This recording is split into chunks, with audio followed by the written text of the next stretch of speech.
Stacy, the woman behind the scenes who is putting all this on. So special thanks to Stacy and shout out to her for keeping us on track. Now that I am recording, let's do a quick intro. We've got Anton, we've got Mark, we've got Ryan.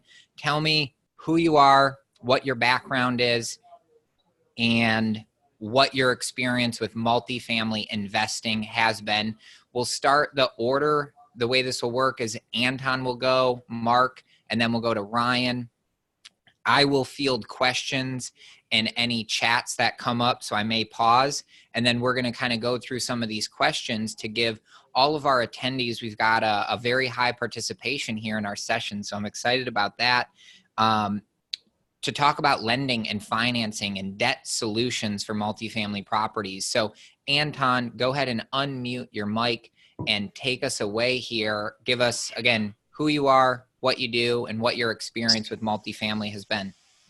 Yeah, first of all, thank you very much for allowing us to participate in this panel.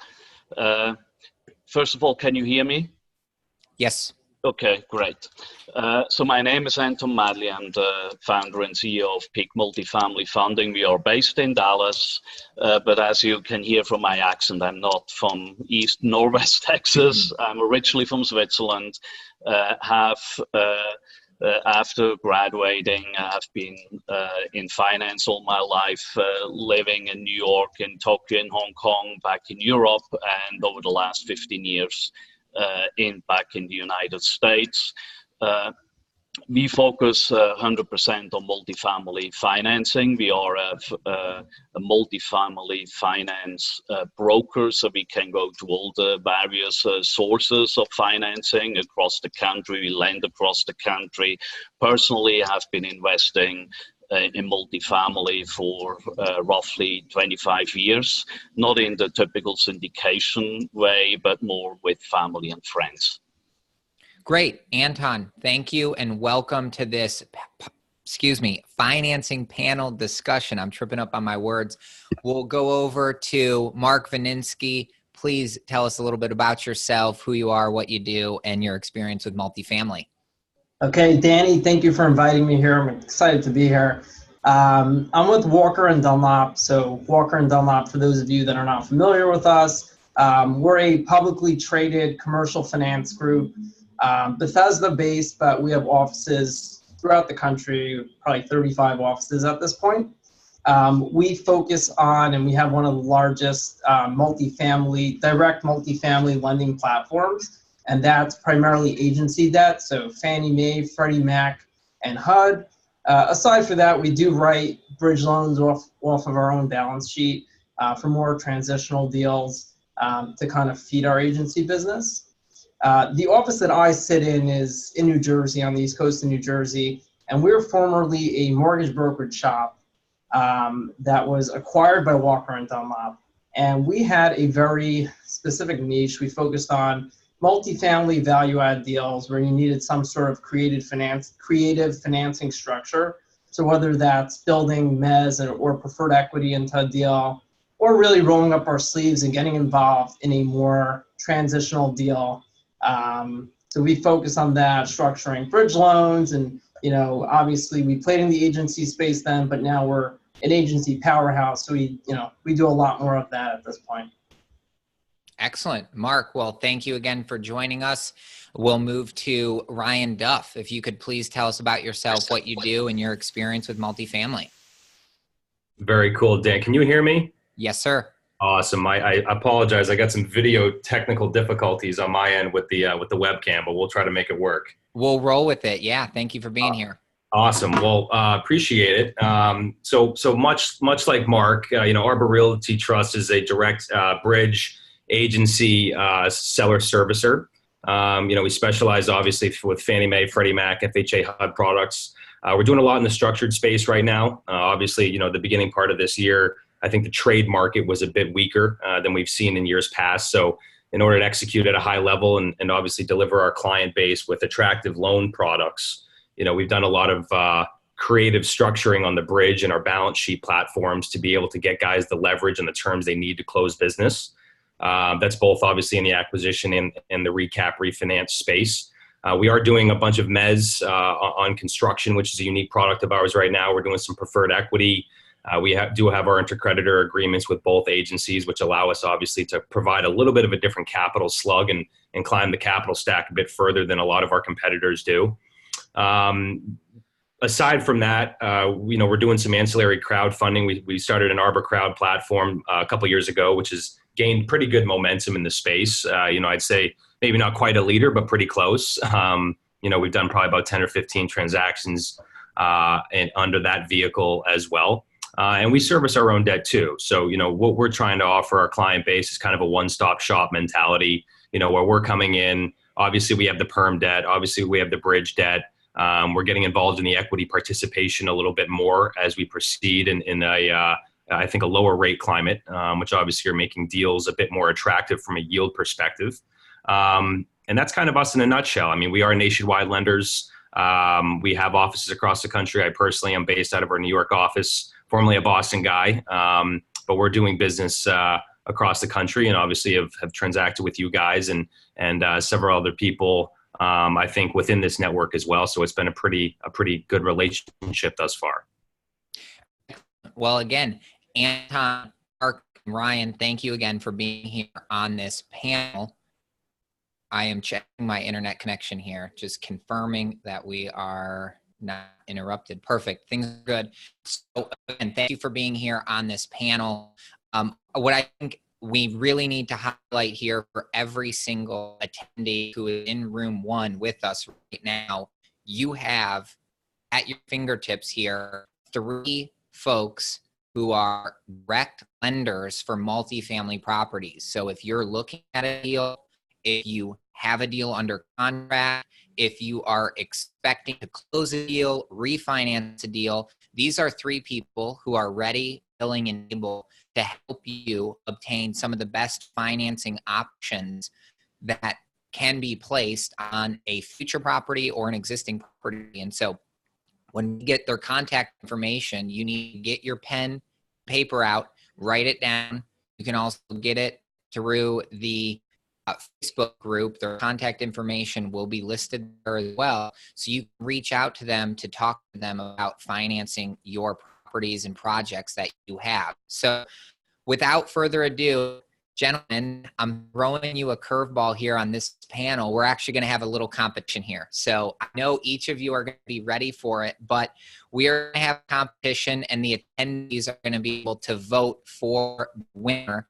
And we'll declare that winner at the end with one question that I'm going to close with. So the pressure is off until I let you know that the pressure is on for the competition. So I want to run through, while we have about an hour left, I want to run through some questions and just get each of your unique perspectives. Order again, will go Anton, then it will go to Mark, and it will go to Ryan. And so when Anton is done speaking, Mark, go ahead and just jump in with your answer in response to my question. And then Ryan, when Mark is done, you'll be up. So the first question, and again, this is a no pressure question yet.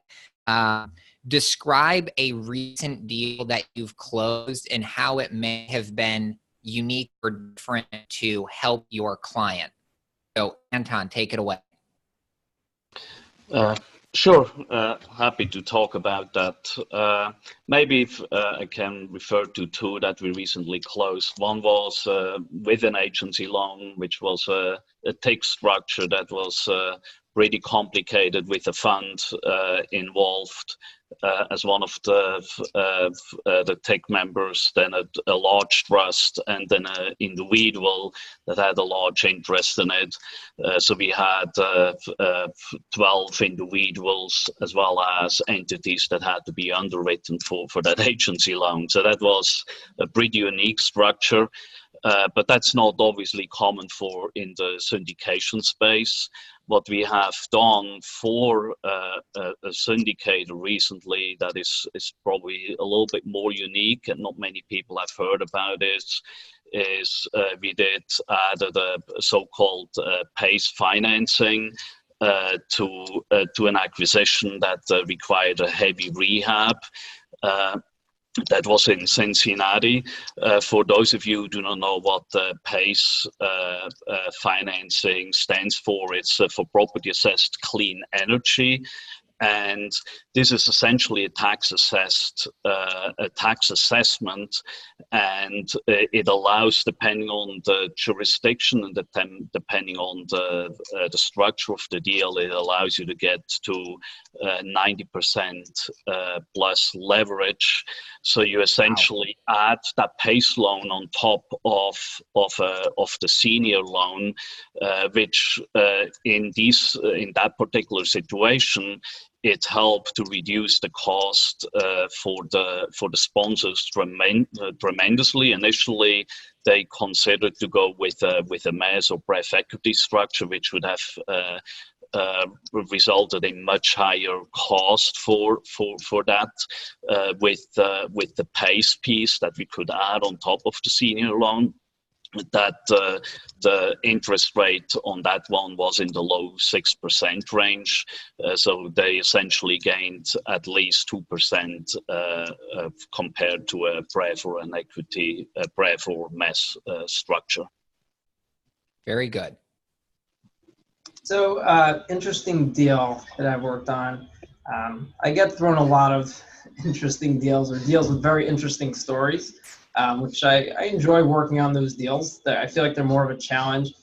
Don't get me wrong, I'm always happy to do a standard agency loan. But a unique deal that comes to mind is a deal that I just financed in Chicago. It was a portfolio of multifamily properties on the south side, so tougher part of Chicago.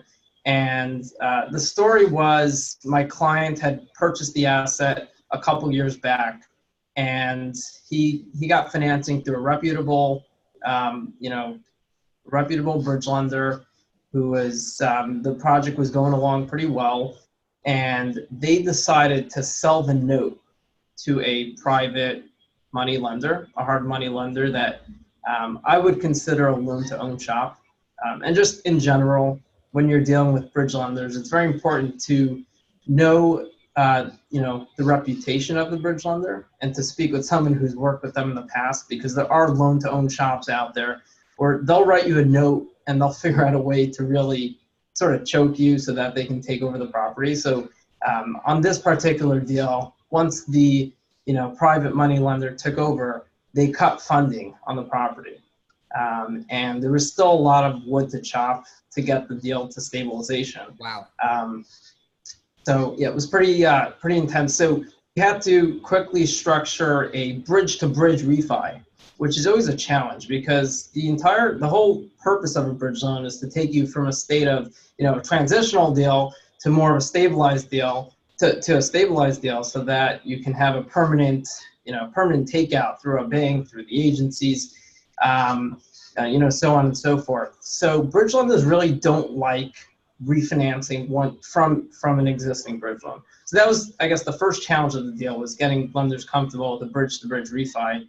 The second challenge over there was that there was a ton of bad debt at the property, because a lot of the residents there were physically living there but not paying rent. And if you speak to people that own multifamily property in Chicago, the rent laws are very not in favor of landlords, very tenant friendly, which is nice, but when you can squat for months at a shot and the landlord is trying to bring his property to stabilization, that can really hurt you. This is another challenge of the deal. But we were able to successfully structure a bridge-to-bridge refi where we lowered their interest rate by almost 200 basis points. So they were paying in the LIBOR plus 600 range, and we got them down to the LIBOR plus 400 range. We took out their existing debt, and we financed the future funding CapEx of the remaining, capital stack to get them to stabilization. So that was a pretty interesting deal that I recently financed.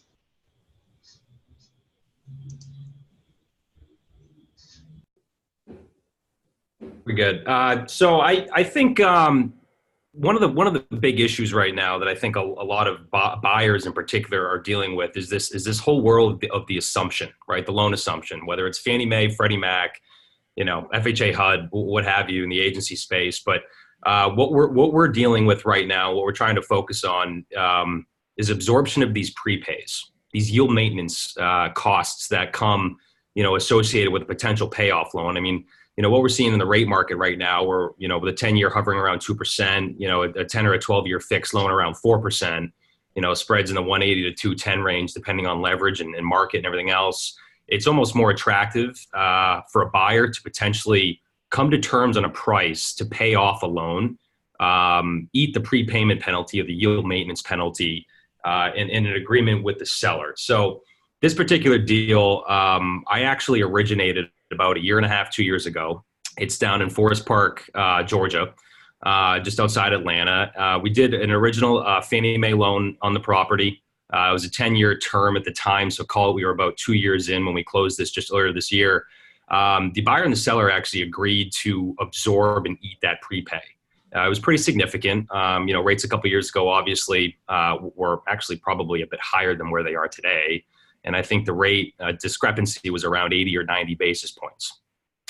So what we did is we ran the prepay calc. Obviously, we service our own debt, so we had all that information internal. And we came up with a bridge program that allowed them to lever up to 80% on the sale, on the price. Obviously, we funded a capital improvement budget of about $600,000 or $700,000. And we also negotiated within those bridge proceeds the absorption of that yield maintenance prepay penalty. So what the borrower was able to do was pay off that Fannie Mae loan instead of assuming it at unattractive terms. And we were able to leverage up a bridge loan to about 83 or 84%, cover that prepay, cover that CapEx. And we were also able to layer a preferred equity piece above that 84, 85% bridge. So total leverage at the end of the day was actually around 88 to 90%. All Arbor bridge products, all Arbor preferred equity piece. I think the total blended rate, on the bridge side, we were around L plus 325. And our preferred equity money at these days are pricing around 8 to 10%.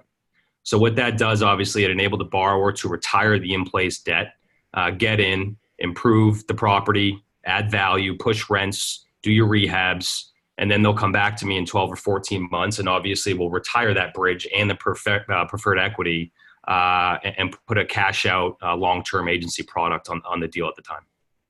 So I think that was a bit of a unique scenario, obviously, where we're dealing with current market conditions, able to avoid that assumption, which obviously was an inferior loan product. And we got our buyer into the deal at a high leverage, low cost capital that allows them to implement their rehab program and obviously, come back to us and, waive the exit fees and slap something permanent at the time of stabilization. Fantastic. I love the unique perspective that Anton, Mark, and Ryan each brought. I think it allowed all of us to get a different perspective on some of the flexibility that these, experienced lenders and brokers within the multifamily space can do for a deal. And, really the willingness to work with the buyer on the transaction to make sure that the best advantages can be gained to ensure that the deal can perform and meet its business plan and strategy. So with that being said, the next question, Anton, we're going to start with what do you do with your clients to help them think differently or go through different options when they're considering debt for a property? So I think as multifamily owners and borrowers, we have more options than any other commercial borrower, right? So we are in a very great space, obviously, particularly because of the agency options that we have, which you do not see with any other commercial asset class. So that's a great value there. Having said that, not all properties and not all sponsors fit into every piece of available financing, right? So it's important to really understand what works and what doesn't work for the property as well as the sponsor. So to start out, we always ask the various questions about the property itself, the location of the property. We investigate the property, not just whether the property itself is in good shape, but what market it is in, because even if it's a great property, if it's in a really tough market, not all lenders are willing to go into that market. For when it comes to the sponsor, it depends whether it's a syndicator, whether it's a private individual, whether it's a large borrower, and how many guarantors they need. Not every lender, including some of the agency lenders, do not like a lot of guarantors on a single deal, so we have to pick a lender based on that. Also, when it comes to the leverage, it depends greatly what leverage the sponsors desire, right? If you want to have if you're happy with a low leverage, your options are much more significant, right? So you can go with pension money, you can go with life insurance money. That usually caps out in the 60 to 65% leverage. Obviously, for syndicators, that's usually not sufficient. So there we have to look at options that work. So I would say that is really the key element of what we do with every single deal. We start asking questions to really understand the needs of the deal as well as of the sponsors, and then come up with a short list of the various options. And then we go through the various options with the borrowers and ultimately have to make a decision which the best direction will be for what they want to achieve. So, yeah, I mean, similar to what Anton is saying, it's very important that when you're working with, a financing expert or broker or lender, for the lender or broker to really understand the deal. So you got to understand the story. Every deal's got its own quirks. That's what I've seen from my experience. You have to understand the deal, understand what was going on, during the seller's tenure as the owner of the property, understanding what sort of value you're going to be adding going forward. So, some people have a large CapEx plan that they want to implement into the property.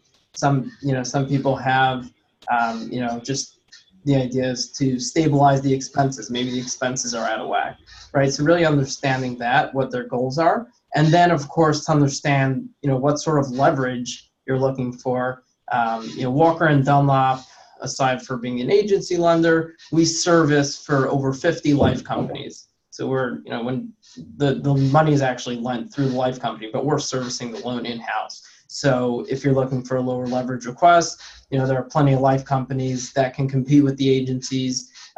Maybe sometimes you're in a market where the agencies just aren't super competitive. For example, in OKC, the agencies are not as competitive in that market as they are in some of the other markets. And over there, we've done deals through CMBS where they got more aggressive. So really, to more directly answer the question, it's really about understanding the goals of your client and what they're looking to accomplish on this deal, and really running through all the options. Do you want to take out a bridge loan? Do you want to go through the agencies? Do you want to do a lower leverage deal? Maybe there's a silver bullet that we can find through some sort of unique lender that can really meet all of your goals. I think, my answer to this question is probably more in line with, I'd say, the less sophisticated sponsor than it is, the other end of the spectrum.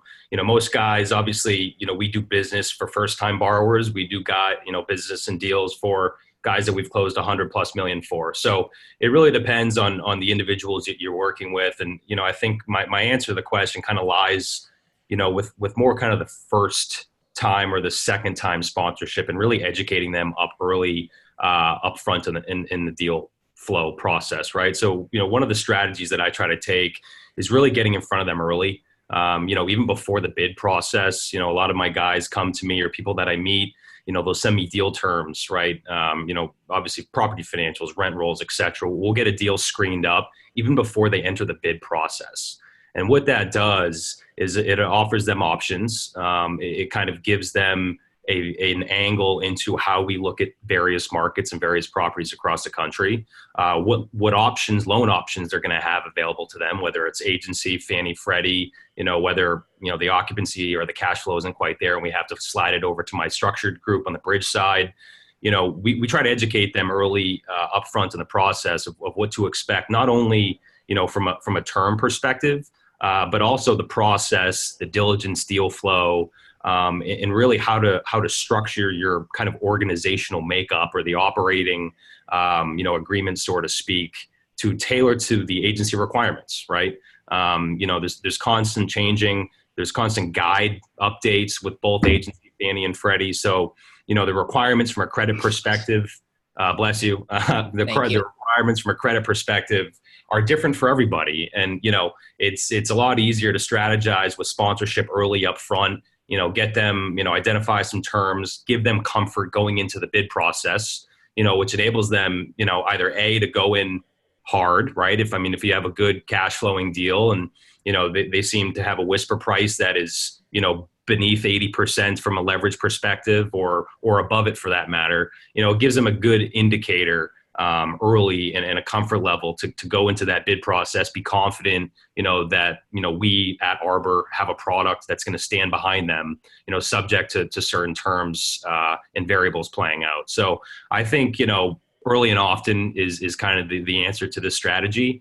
Getting guys educated, in the space and the products and the markets. As I mentioned earlier, we service our own debt. We got about a $35 billion servicing strip at Arbor. So our comp data internally is very deep and extensive. And so I also try to get those guys exposed to some of, the expense comps, right? Because, every market across the country we've closed business in, we have, a great deal of sales comp data, expense comp data, where rents are or where they should be, and how the property that a particular sponsor is going after correlates to those other deals. So we can share that information with them up front, give them some comfort, give them some early deal terms, and really, identify a strategy early as opposed to after an LOI is accepted or after a PSA is negotiated. Because obviously, the ability to change directions or deal terms post application can happen, but it's preferred not, because obviously you have to get reports changed and recertified. And, the good thing about Arbor is obviously we do offer, all the products like Walker does as well. But, we are nimble in the sense that we can change directions and do it pretty quickly. So I think the education point on the sponsorship level is paramount, and as early as possible to strategize and put together those options. I'd say more for the early borrowers, the less sophisticated side, guys just kind of get going in the space. That to me has awarded value to these guys, more often than not. Absolutely. I think the key message here that I take away from the question of how did these three think about deals differently and help serving their clients, it comes down to experience. And so, we as syndicators, right? We as multifamily investors or buyers, we have a tiny bit of experience, whether you've purchased 10 million in real estate, 1 million, or $1 billion. These guys, Anton, Mark, and Ryan, their companies have lent out billions, if not trillions of dollars for multifamily deals. So what I always think about is they know the lending and debt side way better than I do. And so I need to utilize their expertise to provide me with insights that, I may not know or may not even be thinking about. And so, I think great answers from all of you. And it really boils down to that experience. You all have more experience in the debt side, and that needs to be utilized. It's a major asset for anybody looking to do a deal or purchase a property. So get in touch with them early, reach out to them as you're looking at deals, see what makes sense. It's also going to allow them to be able to size up the deal to determine how much debt, LTV, the loan to value, can be done, whether it needs to be a 70% debt and 30% equity down payment, or a 75-25. I know there's some questions in the forums here on how do you determine what that down payment amount is, but it's working with the lenders early. It's having those conversations to say, hey, this deal has very tight cash flow. We're only going to be able to go up to maybe 65 or 75% proceeds from a debt side. And so you need to bring an equity check for the remaining 25% or 30%, or maybe it's 15% because there's going to be some sort of, mezz piece or preferred equity in there that an agency will help you with. And so excellent answer. Utilize their expertise, engage them early. Next question. At this point in the market cycle, things in most communities, most major metros are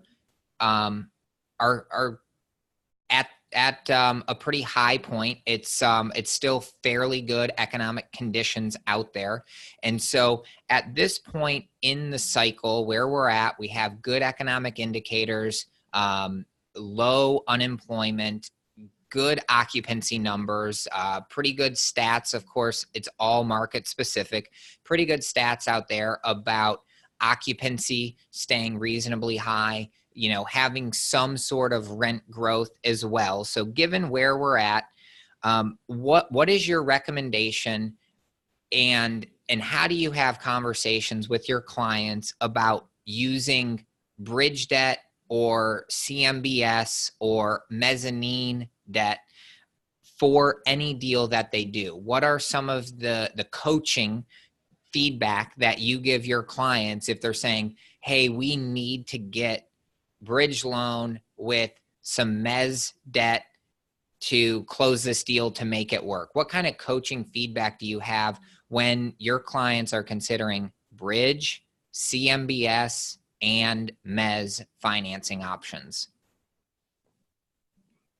So that's a multifaceted question here, right? So you mentioned CMBS, you mentioned mezz, BREF, as well as bridge. So they are obviously, each of those, the approaches are a little bit different. When it comes to bridges, as Mark mentioned earlier, there are a lot of lend-to-own players out there. The bridge lending space is really like the Wild West. So you have to be really careful whom you pick as your bridge lender. And that comes back to what you mentioned just a minute ago. Work with someone who has the experience and expertise in the market to really understand who are the trustworthy bridge lenders and who are not. Over the last few years, the bridge lending space has exploded, right? There are so many options now of bridge lenders that you can access. But because we see so many deals, even the ones where we are not actively involved in, we see a lot of deals that where bridge lenders are really aggressive in getting the business. And as Mark has mentioned, some of them are really in the business of either making a high return if the deal goes through, but they're also perfectly happy to take over the property if something goes wrong. So you have to avoid these lenders. So now, once you know that you really want to go with a bridge loan, I think my advice always is, if you consider a bridge loan for a soft rehab acquisition that is typically considered in the $3,000 to $5,000 per unit of rehab money. And there is not really that much of a rent increase that you can get out of it, maybe $50 to $100 in rent increases. There I would, generally speaking, advise against it, because there is just not enough value creation that you can do over that 1 or 2 year period that gives you that safety net to refi out into a permanent agency loan or whatever it might be. And as soon as the situation slightly changes, you may not be able to refinance, right? So then you need to extend that bridge loan, which usually is doable, but it's still coming at a high cost. And if the market turns, you potentially have to inject equity, or you personally as a sponsor, or do a capital call, and that's not what you want to do. So when it comes to bridge loans, I really would recommend to stick with bridge loans on true heavy value add deals, and we do still a lot of bridge loans specifically for these type of deals, as well as, even if it's a stabilized property, if it's the current rents are truly significantly below market. When we talk about $200 plus below market, there it might be also an opportunity still doing a bridge loan. But it's really important that one truly understands the market, and that one is not using comps that are not really applicable for that particular property. When it comes to mass and pref equity, all I would say is be relatively careful there, particularly as syndicators. If you take a mass and pref on from an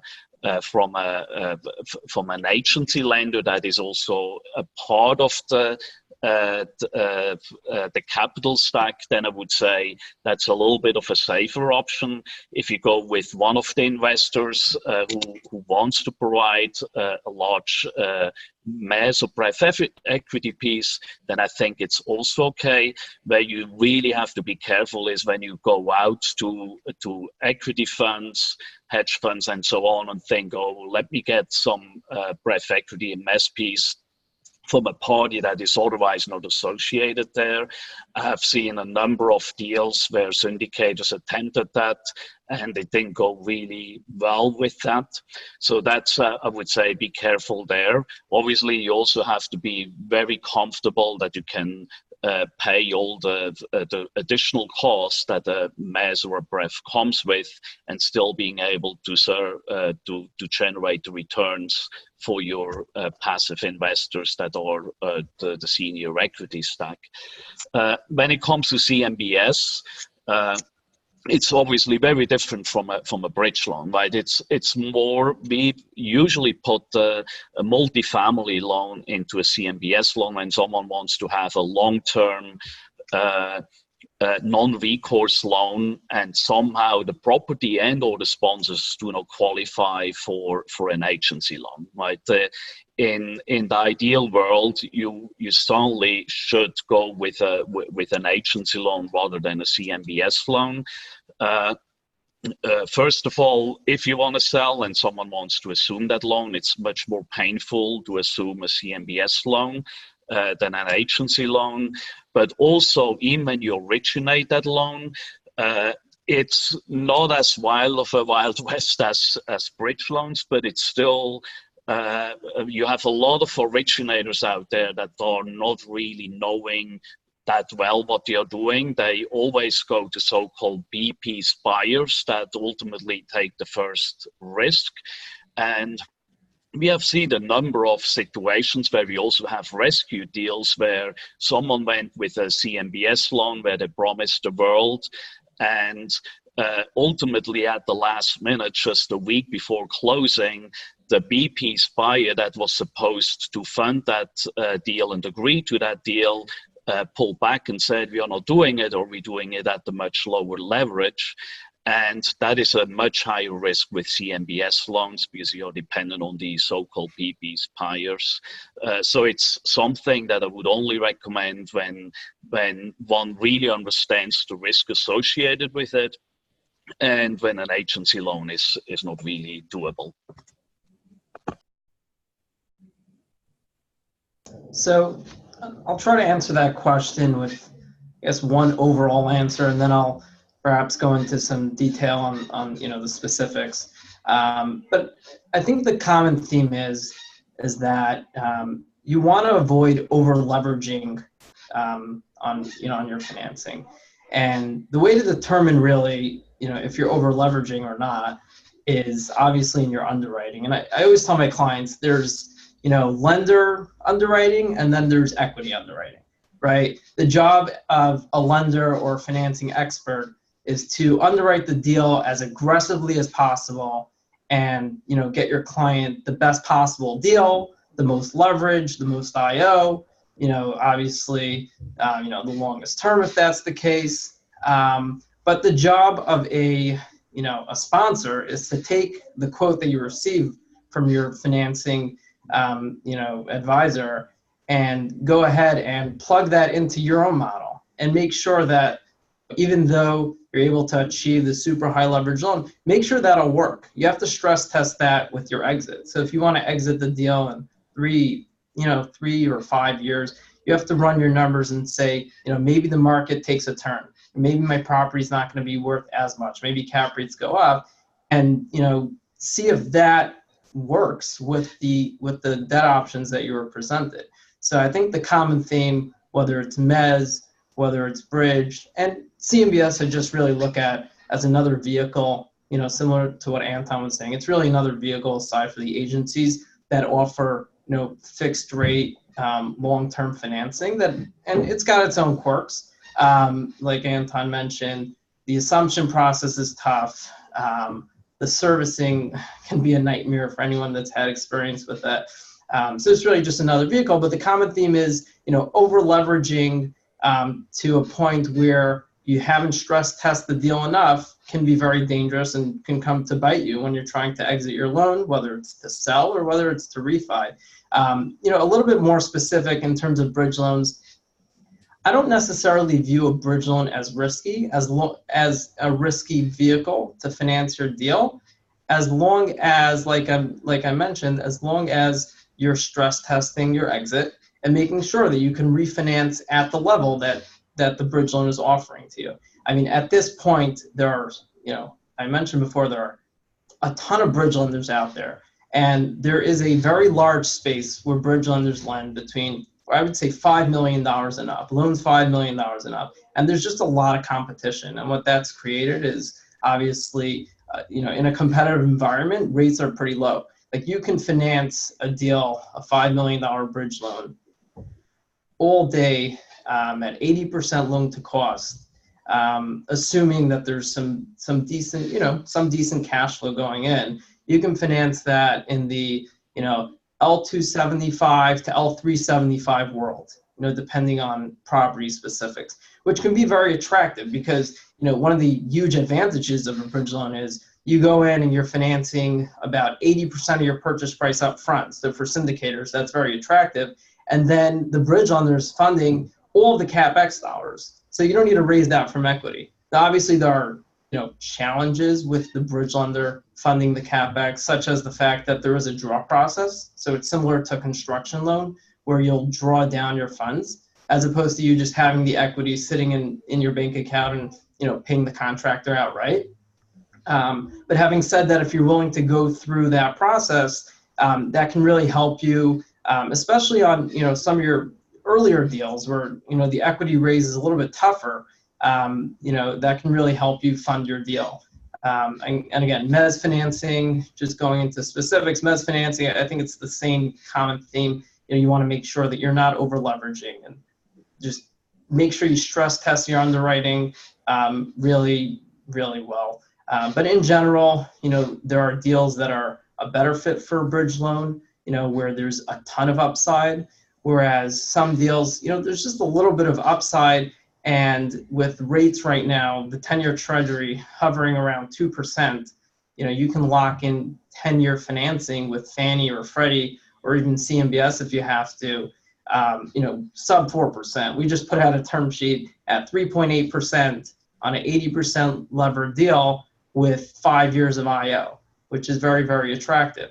So, you know, you really have to, again, run your options, but there is a place for every specific debt product, as long as you're not over leveraging. I can't stress that enough.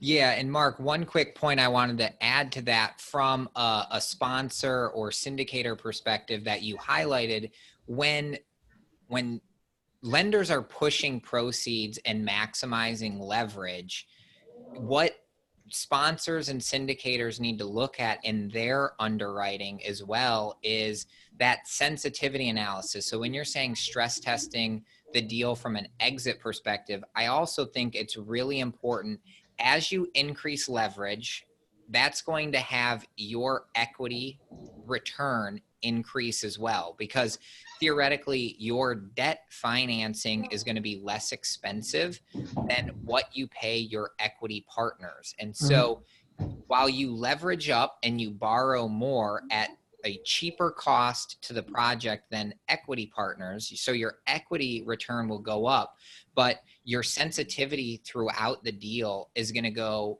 it's going to weaken. And what that means, what I mean by that is you will have a higher expense amount that you need to pay every month because you're borrowing more. And so, you know, if vacancy dips below 85, can you still pay your bills with this higher leveraged debt payment that you need to make every single month? And so that's just one more point to kind of look at when you're talking about this lever of, you know, zero loan to value or loan to cost all the way up to 100% levered. Where does it fall and how does it affect the returns? And it's a pretty good correlation of one of these charts, that kind of positive and negative.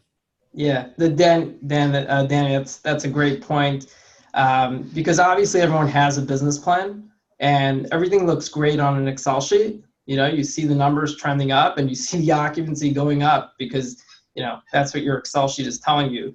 But, you know, any experienced sponsor will tell you that things do not always go as planned.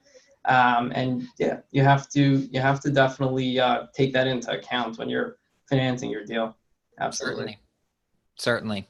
All right, Ryan, your take, please. Sure. Yeah.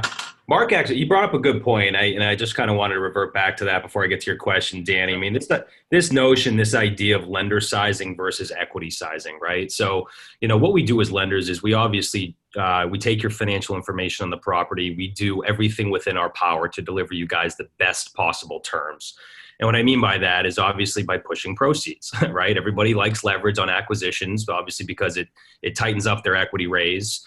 But what we as lenders do and how we look at numbers, kind of projections going forward, might be a bit different than how your equity looks at the past performance and the history of a property, right? So what I mean by that is, and I think for all the listeners here, just to really focus on a historical performance of an asset, just as much as you focus on the performance on a pro forma or a projected basis going forward. Now, you know, obviously lenders, we take a combination or a hybrid approach whereby we can't fabricate income because it is what it is. But obviously, for instance, I'll give you an example. You know, if you have a historically kind of heavy operator, meaning, you know, he's running the property fat. And what I mean by that is heavy expenses, right? His payroll is high. He, you know, charges himself a higher management fee. He's been running historical CapEx through the repair and maintenance line items. All these things are identifiable areas where you as sponsorship can develop opportunity. And we as lenders, where we take that into consideration in our sizing, there's only so much we can do with that. So that's kind of my first point. Jumping back to the question, with regard to I'm not a big fan of the CMBS market. I'm not going to lie to you. I mean, you know, we do have a conduit line internally here at Arbor. It is used seldomly, you know, primarily for deals that just don't quite fit agency for whatever reason, whether it's credit on the sponsorship side or there's some, you know, funky collateral issue with the property. There's always a reason as to why it has to go CMBS. It's never the preferred approach. So, you know, whereby most agency lenders have that tool to your resource to leverage and utilize, I wouldn't say it's overly active, particularly right now. You know, and a couple reasons why. I mean, terms I don't think aren't as attractive as agency right now. The process is a bit cumbersome, both pre and post close. The securitization mechanism after the loan closes, which is the way the CMBS market, the conduit market works, is a bit cumbersome. Anton touched upon that with his reference of the B-piece buyer. And then the control. I mean, you lose control a little bit. All those loans are full pre-review. You know, I have had loans that have gone into credit committee and come out with different terms, right? And that's just the nature of the beast. It's a bit more of a fluid product than an agency kind of guide requirements, you know, offer us. So With regard to bridge debt, I love bridge debt. I mean, I think leverage in this market is not necessarily a bad thing, but it's got to make the right sense for the right case and the right circumstance. If your property is very thin, Anton also touched upon this, whereby your returns or your rent growth or the value creation isn't extraordinary, you're not going to want to take a higher cost capital loan at a similar leverage point that you might be able to get with an agency deal for not much value growth. That's not worth it to you, because obviously markets do change, and you don't want to get stuck, in a potential downturn, 12 months into a 24-month bridge loan, where rates move. Most bridge debt is LIBOR or variable rate based. Not a lot of it's fixed, right? So you are fluctuating with the index that your interest rate is pegged to. With regard to kind of the way people feel about it, I mean, it's a strong vehicle. I think, you got to be smart with who you use. Over the last couple of years, we've seen an abundance of debt funds come into our space, right? They're grabbing market share. These guys are fee lenders, which means they're doing it for fees at origination of the loan and on the exit of the loan, and obviously from a servicing perspective in between. What they don't offer, and you have to be careful about this, is that permanent result, that long-term program whereby they're incentivized to retain the business and kind of become a partner with you, right, throughout the process. At Arbor, our interest in doing bridge debt is to secure that long-term funding, right? We're in the deal. We obviously price it in the structured terms to make it attractive for the sponsorship and win the business up front. But what we also try to utilize and identify is that back end opportunity, right? Whereby we waive the exit fees getting out of the bridge loan, and we're incentivized, obviously, to originate a new loan, something permanent, after you've stabilized the property and done your value creation, to retain that debt long-term for the borrower. So when you guys are going out there, looking at lenders, trying to shop them around, don't necessarily go to the guy with the tightest spread, right? You have to look at a global picture. Everybody's pricing these things right now. Call it, in the debt fund space, I've seen 225 to 275 over LIBOR. You guys might want to pay a little bit of a premium to come with an Arbor or a Walker. These guys that have that one-stop shop mentality, whereby we're not just going to charge you 2 points to do a bridge loan. We don't. We charge one. But we're not a fee-based lender in that regard on the bridge space, because we know that if the property doesn't perform the way that we're projecting it to, we're not going to have that takeout opportunity to provide the sponsorship. So it's that one-stop shop mentality that, shops and companies like Arbor Realty offers clients. And it's about trust, and it becomes a partnership, right? I mean, we don't put bridge debt on our balance sheet to keep it there forever. We want it off as quick as possible. It's expensive, right? So we try to recycle that bridge debt as quickly as possible, get your draws out quickly within a week or two, right? Reimburse you guys, keep the flow of the rehabs going as quick as possible, and get you off our balance sheet as quick as possible into something permanent on the other end. So that's kind of, my idea, my vision, of how you should look at bridge debt as a vehicle, as a tool. I wouldn't be scared about it. Yes, there are certain risks associated with over leverage, but I think the market's pretty stable. Danny, you mentioned about kind of the macroeconomics, good employment growth, rent growth, these markets that are growing across the country, population's expanding. I mean, there's a lot of employer opportunities whereby they're moving into new markets, demanding new housing, right? I mean, there's a supply shortage out there. And the interesting thing we're seeing right now, as deals start to value add, we're seeing less 60s vintage assets, less 70s vintage assets. And we're starting to see, the 80, 85, the 90, 1990 vintage deal hasn't been touched, right? It's now distressed because we're nearing 2020 and those properties are now 30, 35 years old, right? So there's opportunity to acquire a C asset, make it a C plus or a B minus. There's an opportunity to acquire a C plus asset, make it a B minus or a B.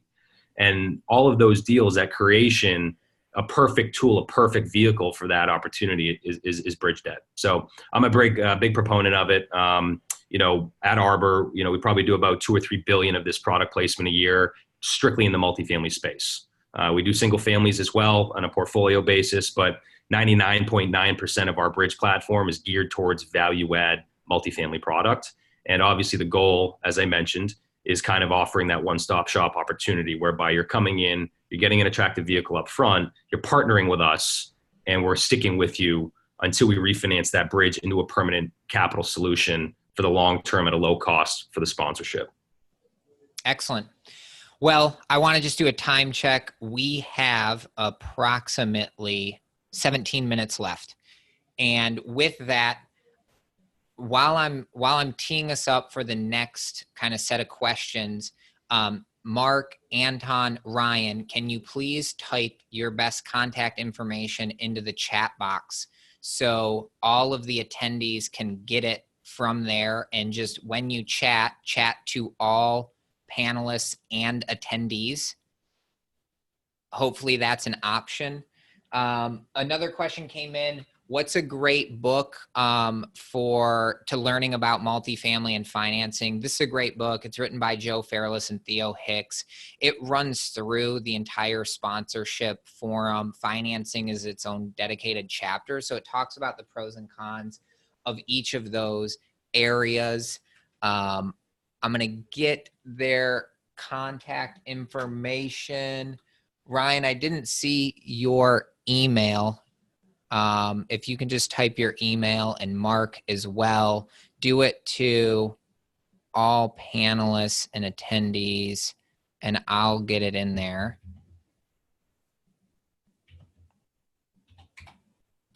So folks should be able to see this coming in. Ryan and Mark, if you can still get your info in, I will be sure to reshare it. I think my computer, there we go. All panelists and attendees, good. We have Ryan's. Okay, so let me tee us up for our closing. We're at about 15 minutes left here. I want to get through two more items. Number one, let's do the competition. I'm going to give you 30 seconds to explain what yield maintenance is. And I'm going to bring my cell phone out, and I'm going to actually time you. When 30 seconds is up, I'm going to flag you to stop speaking. And so you've got 30 seconds to explain what yield maintenance is. And I'll be brutally honest. I'm doing this out of my own self-interest here, because yield maintenance is something that I even get tripped up or confused about. So we'll do the same route. We'll go Anton, Mark, and then we'll go to Ryan. So Anton, without further ado, let me get 30 seconds on the clock. And then we're going to close with one more question. So let me get 30 seconds on the clock here. And you are going. All right, so very short time here. So essentially, yield maintenance means that the lender wants to be made whole for the period of the remaining life of the loan, which means that they want, let's say the interest rate is 5%, and the remaining treasury strip is 3%. And that's time. Yield maintenance. Mark, I'm going to give you 30 seconds, and then don't forget, after you're done, type your contact information in the chat box to all panelists and attendees. Okay. I was having difficulty. So let me tee you up and go. Okay, yield maintenance, like Anton said, is making sure that the investors that buy the bonds from the bond market are made whole. And just one interesting fact about yield maintenance: as your interest rate goes down, your yield maintenance is going to go up. So in a market like now, if you price the yield maintenance, 5 months ago or 3 or 4 months ago, you should reprice it now, because the yield maintenance costs have gone up tremendously. Stop. Type your contact information into the all panelists and all attendees. Ryan, I'm queuing you up now, and go. So yeah, as Mark mentioned, there's an inverse relationship between the yield maintenance penalty and the market movement, right? So essentially, in a nutshell, yield maintenance is a penalty, a prepayment penalty, that in the event the borrower wants to pay off the loan before maturity, it allows the lender, or as Mark mentioned, the bondholder, to basically attain the same yield as if the borrower held on to the loan through the maturity and made all their payments. So that penalty is supposed to offset, what the total yield would be. Pause. If it was through the maturity. Thank you. Excellent little game. Stacy from behind the scenes have now called this gamification by Danny Randazzo. So for all of the attendees, please help me out. You have in the chat box, you have Anton's information, you have Ryan's information, you have Mark's information.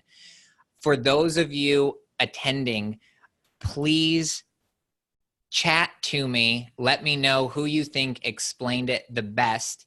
And I'll caveat that Anton had the hardest time starting, and each follow-up, Mark and Ryan both referenced what Anton said. So who won this competition? Let's take a vote. Let's do it in the chat box. Let me know who you think best explained yield maintenance in our 30 seconds. And Anton, Mark, and Ryan, thank you for bearing with me while I put the pressure on for explaining something that is much longer than a 30-second discussion in 30 seconds. So thank you there. The last question that we're going to close with, we have about 10 minutes, so take 2 minutes for each of you, and then we'll wrap up if there's any questions for all of you at the end. I'm loving some of these chats in here too. The last question that we're going to close with, Anton, to you. What are the pros and cons of buying on good cash flow versus an appreciation play? So what are the pros and cons of a strong cash flow deal versus an appreciation play? Well, particularly in the current market environment, right? In the past, obviously, we have seen quite a bit of appreciation. So certainly from a lending perspective, you are in a much better position when you can rely on in-place cash flow. Cash flow ultimately is king. Appreciation, if cash flow is non-existent, you still cannot serve your debt, even if the property on paper is appreciating. So cash flow clearly is the most important piece to the puzzle. But certainly in the current environment, I would say,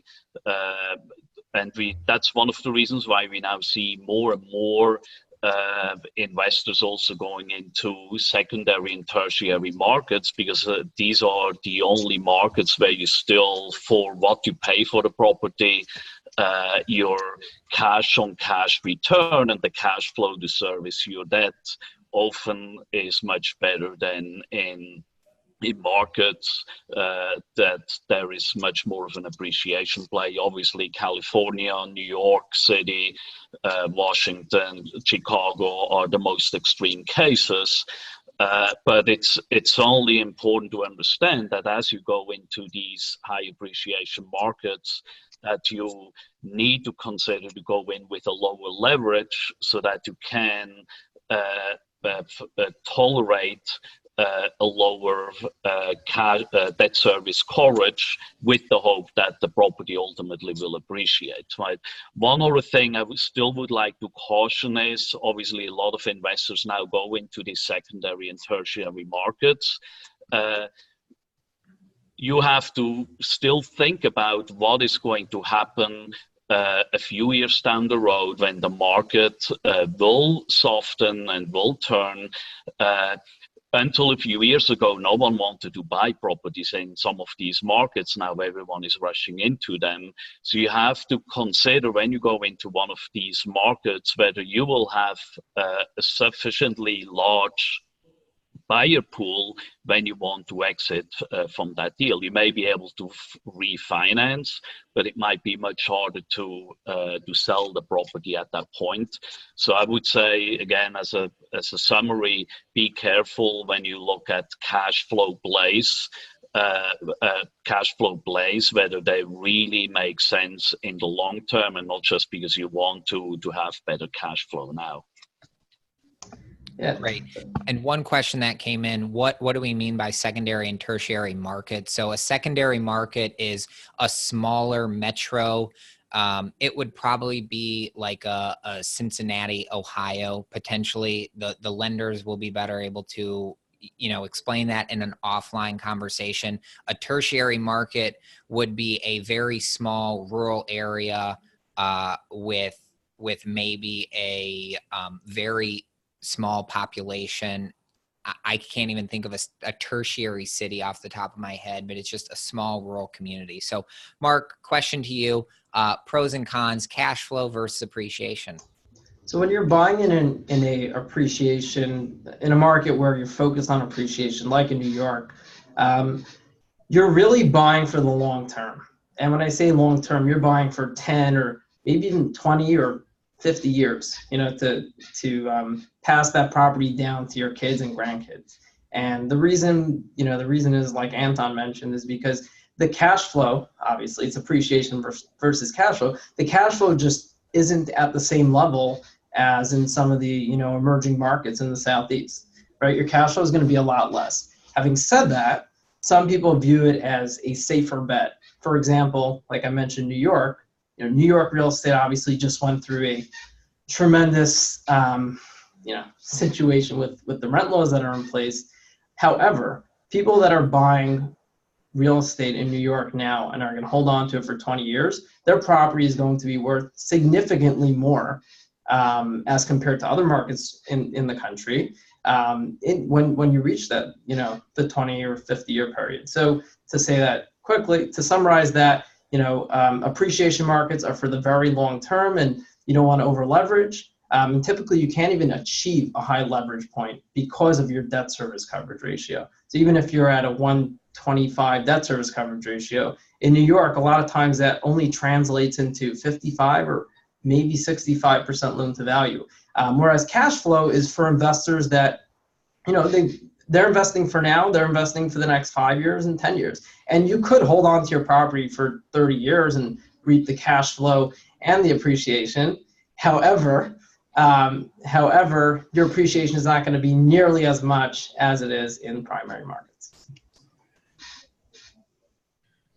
Sorry, Mark, we had some behind the scenes technical issues with that camera zooming in on me. Ryan, we're going to come to you. Oh, there it goes again. For the pros and cons, cash flow versus appreciation, and then I do want to close it out for our panel. Sure. Yeah. No, I think it depends on what you're looking for as far as strategies go within your portfolio. I do a fair amount of investing myself, and I'll selfishly plug here. But you like diversity. Granted, the market's going to dictate, whether or not you can buy cash flow deals. So, what we've seen over the last 6, 12, 18 months even is, this severe cap rate compression across the country, whereby, as Mark said, from a debt coverage perspective, these cash flow deals are trading so tightly and such aggressive on valuations that you don't have the debt cover to support leverage above 60, 65% in most cases. So right. Unfortunately, the market's going to dictate whether or not you can have a cash flow buy.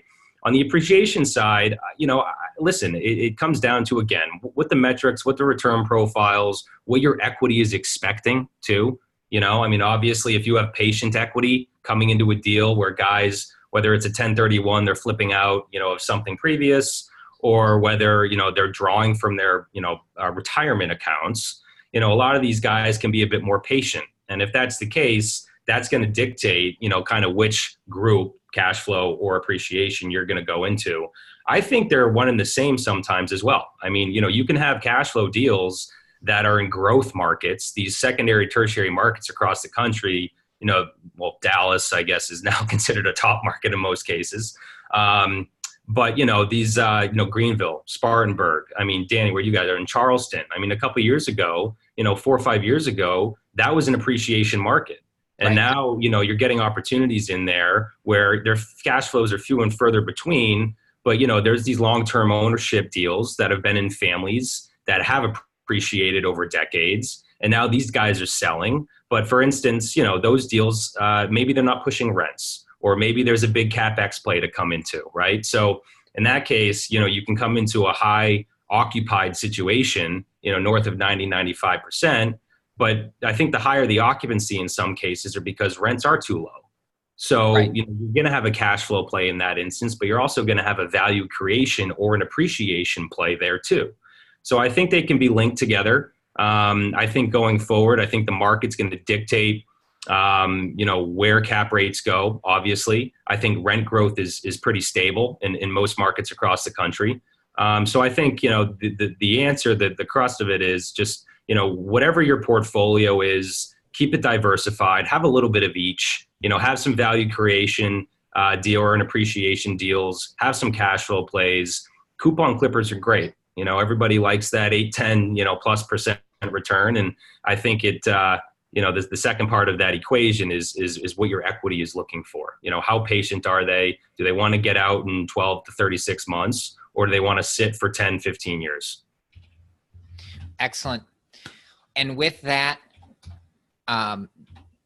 gentlemen, thank you. Anton, Mark, Ryan, I really, really appreciate the insightful details and exact, responses and the experience that you all bring to this panel around financing. It's something that, I'm very passionate about with our group. And so I just appreciate all the unique perspective that we've had. Now, because everyone here, all 4 of us are numbers people, we had a grand total turnout of 12%. 12% of our participants voted, and we had a tie of the winner. Anton had 1 vote, Ryan had 2 votes, and Mark had 2 votes. So the champions, Ryan and Mark, you two split with 2 votes apiece in our gamification. So what I do want you all to do as attendees, send a gamification idea to Stacy. If you would like us to try to implement these for the 2020 summit, send a better recommendation. I did have some feedback here privately that I did not do a good job in running the gamification. I should have let the people talk a little bit longer, and you got cut off too soon. So I will take the blame and take the heat on that. I think you all were winners today. You have the contact information for Anton, Mark, and Ryan in the Zoom chat feature. It's also available in the Facebook group with the participant and the schedule of events. So you can reach out to these 3 folks, have them help you with your deal. Send your gamification idea to Stacy at Multifamily Investor Nation. Get into the iPad drawings. We're giving 3 iPads away based on your participation, based on your engagement in the session. So again, we're going to wrap. We're going to take a break. Neil Bawa, the money raising machine, is coming up in room 1. So stay tuned for that. Neil Bawa coming up in room 1. Anton, Mark, Ryan, thank you, gentlemen, for being here. I really appreciate your time and experience and expertise on this lending side. Thanks, guys. Appreciate it. Thank you, Danny. Thanks, everyone. All right, and we are signing off from room 1. We're going to take a little break, and we'll be back with Neil Bawa, the money raising machine, in about 14 minutes.